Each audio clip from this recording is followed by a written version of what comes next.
dengan menetapkan dan mengumumkan tersangka sebagai berikut. 1. SYL, Menteri Pertanian Republik Indonesia, periode 2019-2024. 2. KS, Sekretaris Jenderal Kementerian Pertanian Republik Indonesia.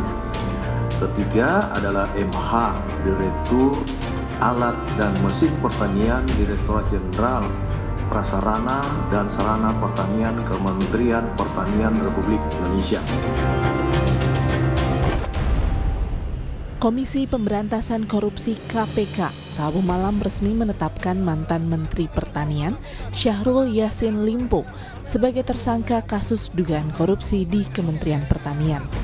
KPK mengungkap korupsi yang dilakukan Syahrul CS berupa pungutan atau penarikan sejumlah uang mulai dari 4 hingga 10.000 dolar Amerika Serikat dari ASN di Kementerian Pertanian yang harus disetorkan setiap bulannya kepada Syahrul.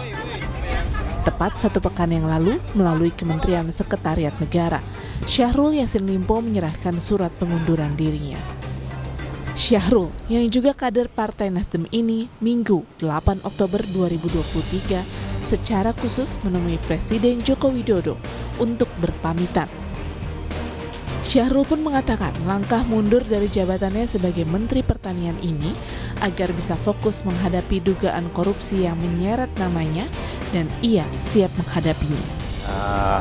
Meminta waktu Bapak Presiden dan diberi kesempatan melalui Menseknek Pak Pratik untuk menyampaikan usul dan surat pengunduran diri saya sebagai Menteri. Alasan saya mengundurkan diri adalah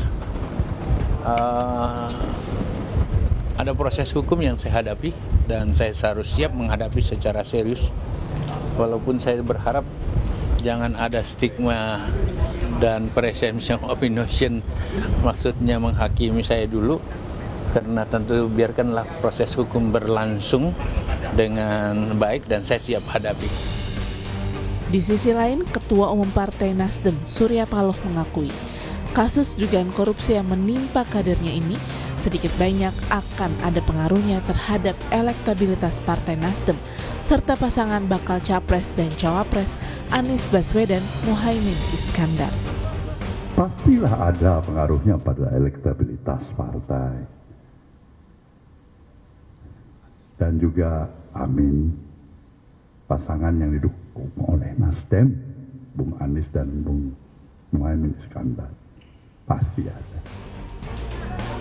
Sementara itu berbeda dengan bakal Cawapres Koalisi Perubahan Muhaimin Iskandar yang meyakini kasus yang dihadapi Syahrul Yassin Limpo tidak akan berpengaruh pada elektabilitas dirinya dan Anies Baswedan di kontestasi Pilpres 2024. Ya tentu kasus itu urusan masing-masing pribadi, tanggung jawab masing-masing dan tentu tidak akan berpengaruh kalau itu menjadi tanggung jawab masing-masing. Yang kedua, yang paling penting adalah penegakan hukum.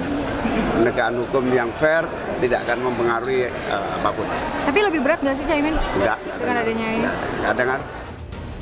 Dugaan korupsi menteri dari partai politik kerap menyisakan tanya soal aliran dana. Mungkinkah uang hasil korupsi mengalir ke ruang fraksi? Tim Liputan Kompas TV.